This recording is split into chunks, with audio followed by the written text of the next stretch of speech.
Wasallam juga bersabda, yang artinya pada suatu hari Nabi Shallallahu Alaihi Wasallam duduk dalam keadaan sedih, lalu Jibril datang dan bertanya, ya Muhammad, kenapa Anda sedih? Padahal Allah Subhanahu Wa Taala telah memberi umatmu 5 perkara yang belum pernah diberikan kepada siapapun sebelum Anda, yaitu 1. Allah Subhanahu Wa Taala berfirman, Aku selalu memenuhi keinginan seseorang yang beranggap baik kepadaku, dan anggapan itu tidak disimpangkan. Dan maksud dari tidak disimpangkan adalah tidak mungkin tidak terkabul, pasti dituruti, terkabulkan. 2. Siapa yang merahasiakan aib orang lain di dunia ini, pasti aibnya sendiri kelak di hari kiamat juga dirahasiakan oleh Allah Subhanahu Wa Taala. 3. Bagi umatmu pintu tobat terbuka terus hingga menjelang sakaratul maut. 4. Siapa yang mengucapkan 2 kalimat syahadat, Allah pasti mengampuni dosanya sekalipun dia datang dengan membawa dosa sepenuh bumi. 5. Siksa mereka yang sudah meninggal dapat dihapus dengan doa-doa mereka yang masih hidup di dunia. Tercantum dalam Zahratul Riyad. Ibnu Abbas radhiyallahu an berkata, Allah Subhanahu Wa Taala menciptakan roh-roh sebelum badan-badannya terpaut jauh 4.000 tahun, dan sebelum itu dia ciptakan rezeki-rezekinya terpaut 4.000 tahun, lalu dipersaksikan olehnya dengan zatnya sebelum makhluk diciptakan. Dimaksudkan dengan makhluk di sini adalah makhluk yang lain seperti langit, bumi, baik daratan maupun lautan. Maka Allah Subhanahu Wa Taala berfirman, syahidallahu, sampai ayat wa huwal azizul hakim, yakni surat Ali Imran ayat 18 sampai 19, tercantum di dalam tafsir Hasin. Syahid Sa'id bin Jubair berkata, adalah di sekeliling Ka'bah terdapat 360 patung yang kemudian menjadi berantakan sewaktu ayat tersebut diwahyukan. Tetapi sementara ada yang mengatakan bahwa ayat tersebut turun sehubungan dengan untuk menangkis anggapan salah satu umat Kristen Najran yang mentuhankan Nabi Isa alaihissalam. Tercantum dalam Abu Mas'ud. Al-Kalabi berkata, ada 2 orang pendeta dari negeri Syria datang ke Madinah ingin menghadap Nabi Shallallahu Alaihi Wasallam. Sesampainya di Madinah mereka berkata, apakah gerangan, maksudnya kota ini, menyerupai sifat-sifat Nabi akhir zaman?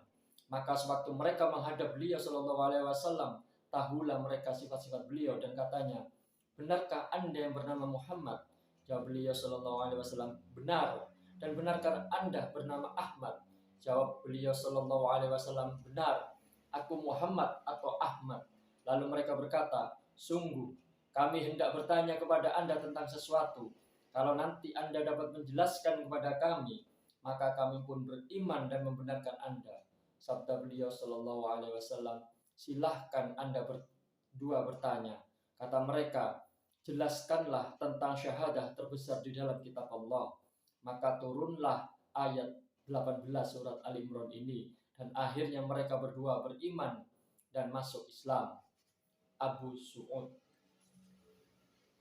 Dari Abu Hurairah radhiyallahu an, Nabi Shallallahu Alaihi Wasallam bersabda dalam sebuah riwayat hadis yang panjang, yaitu artinya, kelak di hari kiamat segala amal bakal datang menjadi hujjah dan syafaat bagi pelakunya. Maka sholat menghadap dan berkata, ya Tuhanku, aku adalah amal sholat. Jawab Allah, sungguh engkau atas kebaikan. Lalu sedekah pun menghadap dan berkata, ya Tuhan, aku adalah amal sedekah. Jawabnya, sungguh engkau atas kebaikan. Lalu puasa menghadap dan berkata, ya Tuhan, aku adalah amal puasa. Jawabnya, ya engkau menghadap atas kebaikan. Kemudian Islam pun menghadap dan berkata, ya Tuhan, engkaulah as-salam atau pemilik keselamatan. Jawabnya, ya engkau menghadap atas kebaikan. Denganmu aku bertindak dan denganmu pula aku memberi. Jawaban Allah Subhanahu Wa Taala demikian ini, sebab Islam menghimpun segala aspek manusia, maka seseorang disiksa atau diberi pahala tergantung sikap dan perbuatannya terhadap Islam. Apabila bersikap menentang, pasti disiksa, dan jika sebaliknya menerima dan menggunakannya, pasti diberi pahala. dan selamat untuk selamanya. Catatan Sananiyah. Pola lain, ada suatu riwayat lain cerita. Diceritakan bahwa Nabi Isa alaihissalam lewat di suatu kampung yang kebetulan kampung itu adalah salah seorang warganya menjadi tukang penatu. Lalu masyarakat kampung mengadukan halnya kepada Nabi Isa alaihissalam. Mereka berkata, bahwasanya tukang penatu itu berlaku curang. Ia suka membendung air, meludahi dan mengotorinya. Untuk itu sudilah kiranya engkau berdoa supaya orang itu kabur dari kampung ini dan tiada kembali, atau singkirkanlah ia dari kampung ini. Lalu Nabi Isa alaihissalam pun berdoa memenuhi tuntutan masyarakat kampung tersebut. Di dalam doanya ia berkata, ya Tuhan, suruhlah seekor ular berbisa yang dapat menghabisi riwayatnya. Alkisah, tukang penatu itu berangkat kerja seperti biasanya merendam pakaian dalam air. Tapi kali ini ia membawa sangu atau bekal, 3 potong roti. Sewaktu sampai di tempat air, datanglah seorang ahli ibadah di bukit dekat tempat air tersebut. Ia uluk salam dan berkata, jika engkau membawa bekal makanan, berikanlah kepadaku, karena sudah sekian hari aku belum menemukannya. Maka hati tukang penatu itu tergugah untuk memberinya ketika ia memberi sepotong.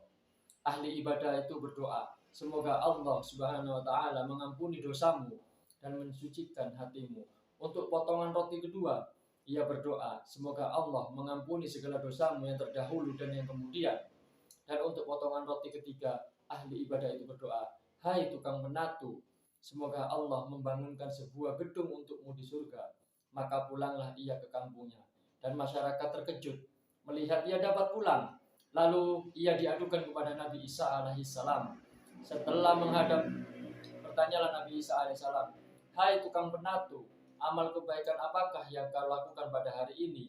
Coba kau ungkapkan. Maka segera ia menceritakan pertemuannya dengan ahli ibadah tersebut yang diberi 3 potong roti dan berdoa 3 kali untuknya. Seru Nabi Isa alaihissalam, serahkan bingkisanmu itu kepadaku. Maka setelah diserahkan bingkisan itu dibuka, tiba-tiba di dalamnya seekor ular hitam terbelenggu rantai besi. Nabi Isa alaihissalam kemudian berseru, hai ular hitam, bukankah kehadiranmu itu disuruh menghabisi riwayat orang ini? Jawabnya, betul ya Nabi Allah, namun tugasku terhalang oleh doa-doa ahli ibadah yang didukung aminnya oleh para malaikat yang tegak di sampingnya, hingga Allah Subhanahu wa Ta'ala mengutus seorang malaikat membelenggu diriku dengan rantai besi. Sahut Nabi Isa alaihissalam, hai tukang penatu, perbaikilah amal perbuatanmu yang curang dan merugikan masyarakat itu. Sekarang mulailah dengan amal-amal yang baik, pasti Allah mengampuni dosa-dosamu. Catatan Tanbihul Ghafilin. Dalam suatu kisah juga yang lain, di tengah padang Arafah tegak berdiri seorang bernama Ibrahim Al-Wasiti. Ia memegang 7 buah kerikil, lalu ia berkata, hai sekalian kerikil, aku minta persaksianmu bahwa aku mengucapkan 2 kalimat syahadat. Al-Kisah, di malam harinya ia tidur dan bermimpi, seolah-olah telah terjadi hari kiamat dan perhitungan amal atau perhitungan hisab mengakibatkan vonis jatuh kepadanya. Ia harus menjalani hukuman masuk neraka. Para petugas pun segera mengarahkannya ke neraka. Namun dengan tiba-tiba sebuah batu kerikil dari ke-7 kerikil itu melayang dan menutup pintunya. Para petugas pun segera berusaha menyingkirkan batu kerikil tersebut. Tapi apa daya mereka tidak kuat mengangkatnya. Lalu mereka mengalihkannya lewat pintu-pintu lainnya. Tetapi pintu-pintu lainnya pun tertutup semua oleh batu kerikil yang 7 buah itu. Dan setiap kerikil berkata, kami sebagai saksi bahwa ia telah mengucapkan 2 kalimat syahadat. Akhirnya para petugas dari rombongan malaikat itu pun mengaraknya sampai ke Arash. Dan Allah yang maha berkah dan maha luhur berfirman, hai para petugas, batu-batu kerikil itu telah menyaksikan ucapan 2 kalimat syahadat. Yang berarti mereka itu tidak mengabaikan haknya. Kenapa justru aku yang akan mengabaikannya? Untuk itu, aku, kata Allah, adalah sebagai saksi atas ucapannya. Kemudian para petugas disuruh mengantarkannya ke surga. Namun setelah dekat ke surga, pintu-pintunya tertutup bagi Ibrahim. Maka datanglah 2 kalimat syahadat yang diucapkannya dan membukakan pintu-pintunya. Kemudian masuklah Ibrahim ke dalamnya. Demikian ini dimuat dalam kitab Al-Mawa'id. Inilah ucapan dua kalimat syahadat. Asyhadu an la ilaha illallah wa asyhadu anna Muhammadar Rasulullah. Yang artinya aku bersaksi bahwa tiada Tuhan yang lain kecuali Allah, dan aku bersaksi bahwa Nabi Muhammad Shallallahu Alaihi Wasallam adalah Rasulnya. Demikianlah terjemahan pada bab 9 ini mengenai fadilah tauhid. Semoga apa yang disampaikan menjadi bermanfaat dan bisa menjadi amal ibadah kita baik di dunia maupun di akhirat, dan diterima oleh Allah Subhanahu wa taala. Amin amin ya rabbal alamin. Wabillahi taufiq wal hidayah. Assalamualaikum warahmatullahi wabarakatuh.